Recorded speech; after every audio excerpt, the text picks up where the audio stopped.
अरे माँ जी, जल्दी चलिए, देखिए आपके घर के बाहर एम्बुलेंस आई है। गायत्री भागती हुई दरवाजे पर आती है। तभी उसकी बहू चांदनी को एम्बुलेंस से बाहर लाया जाता है। हे भगवान, ये मेरी बहू को क्या हो गया? एक्सीडेंट हो गया माँ जी। अरे लेकिन ये कैसा एक्सीडेंट है? चोट तो कहीं नजर नहीं आ रही। अरे माँ जी, दिमाग में अंदरूनी चोट लगी है और ये अपनी याददाश्त खो बैठी है। हैं? मेरी बहू याददाश्त खो बैठी है, अब क्या होगा? अब फिक्र मत करिए, बस इनका अच्छे तरीके से ख्याल रखिए। मैंने दवाइयाँ दे दी हैं, अब मैं चलता हूँ। अगले दिन अब तेरी तबीयत कैसी है बहू? बहू? किसकी बहू? हम भैरवगढ़ के ठाकुर विक्रम सिंह की बेटी रूपवती हैं। हम एक राजकुमारी हैं और तुम हमारी दासी हो बुढ़िया। अरे बेटा विशाल, बहू कैसी बहकी बातें कर रही है। अरे कुछ मत पूछो माँ, रात को मुझसे अपने पैर दबा रही थी। सर पर चोट लगने की वजह से इसका दिमाग पूरी तरह खराब हो गया है और ये अपने आप को राजकुमारी समझ रही है।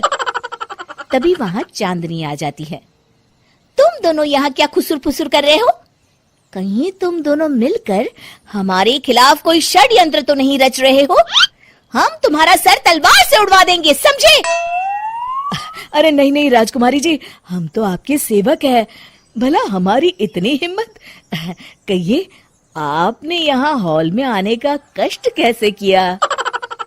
हमें बहुत भूख लगी है। ए दासी, जल्दी से हमारे लिए भोजन का प्रबंध करो। आज हम शाही कबाब खाएंगे। विशाल अपनी माँ को चांदनी की बात मानने के लिए इशारा करता है। ठीक है राजकुमारी जी, मैं अभी आपके लिए भोजन लेकर आती हूँ। इस तरह विशाल और उसकी माँ ना चाहते हुए भी चांदनी की जी हजूरी में लगे रहते हैं। लाओ माँ, जल्दी से मेरा टिफिन दो, मुझे देर हो रही है। अरे ठहर जा, जरा दम तो लेने दे मुझे। सारे घर का काम मुझे अकेली को करना पड़ता है। तेरी बीवी तो राजकुमारी बनी बैठी है, सारा दिन हुक्म चलाती रहती है। अरे माँ, मेरा भी तो यही हाल है। फिलहाल तुम मेरा टिफिन दे दो, मैं चला। रुको, कहाँ जा रहे हो? अरे मर गया रे, ये कहाँ से आ धमकी? आज हमारा जुहू चौपाटी घूमने का मूड है और हमें अपने लिए नई साड़ियाँ भी खरीदनी है। चलो जल्दी से अपना वाहन निकालो और हमें ले चलो। अरे अब तो मैं गया काम से। अगर आज मैं वक्त पे ऑफिस नहीं पहुंचा तो मेरा बॉस मुझे नौकरी से निकाल देगा। मरता क्या न करता। आखिरकार विशाल चांदनी को घुमाने ले जाता है और चांदनी अपने लिए ढेर सारी शॉपिंग भी करती है। ए दासी, टीवी पर कपिल शर्मा के आने का समय हो गया है, जल्दी से टीवी शुरू करो। अरे वाह, कपिल शर्मा तुझे याद है, बाकी कुछ याद नहीं। बहू तू तो बड़ी चालू लगती है, अपने फायदे की हर चीज तुझे याद रहती है। मैं तो तेरी इस अजीब बीमारी से परेशान हो गई हूँ। अगले दिन, अरे डॉक्टर साहब, आप इतने दिन से मेरी बहू का इलाज कर रहे हैं, लेकिन उसकी बीमारी तो सुधरने के बजाय और बढ़ती जा रही है। अरे माँ जी, ये दिमागी बीमारी है। बेचारी की याददाश्त चली गई है, वापस आने में थोड़ा वक्त तो लगेगा ही ना। गायत्री डॉक्टर से बात कर ही रही होती है कि तभी उसकी पुरानी सहेली शीला वहां आ जाती है। शीला को देख अचानक डॉक्टर घबरा जाते हैं। अच्छा माँ जी, मुझे एक मरीज को अर्जेंट देखने जाना है, मैं चलता हूँ। ये कौन था? अरे अब क्या बताऊं शीला, एक एक्सीडेंट भी मेरी बहू की याददाश्त चली गई है। ये डॉक्टर उसका इलाज कर रहा है।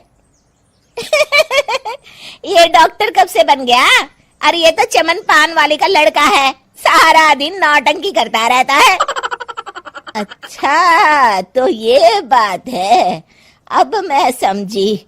मेरी बहू और ये पान वाले का लड़का दोनों मिलकर मुझे बेवकूफ बना रहे थे। चल तू मेरे साथ। गायत्री शीला को एक बड़ा सा डंडा हाथ में देकर अपनी बहू चांदनी के कमरे में ले जाती है। बहू, ये मेरी सहेली है, एक डॉक्टर है। इसने तेरे जैसे न जाने कितनों का इलाज 2 मिनट में कर दिया है। इसका कहना है कि सर पर जहाँ चोट लगी हो, अगर उसी जगह दोबारा किसी बड़े डंडे से जोर से मारा जाए तो मरीज की याददाश्त वापस आ जाती है। देख, हम डंडा भी लाए हैं। अपनी सास की बातें सुनकर और हाथ में बड़ा डंडा देख चांदनी घबरा जाती है। अरे बाप रे, मैं तो फंस गई। इस डंडे की एक बार की वार से ही मैं तो चारों खाने चित हो जाऊंगी। अब क्या करूं, क्या करूं, क्या करूं? लेकिन गायत्री, डंडा सर पर ठीक उसी जगह लगना चाहिए जहाँ चोट लगी है। अरे तू चिंता मत कर, 2-4 बार मारूंगी तो एक बार तो सही जगह लग ही जाएगा ना। चल बहू, तैयार हो जा। अरे नहीं नहीं माँ जी, मुझे मत मारिए। दरअसल घर के काम करने से बचने के लिए मैंने ये सब नाटक किया था। मुझे माफ कर दीजिए, मैं कान पकड़ती हूँ। दोबारा ऐसी गलती कभी नहीं करूंगी।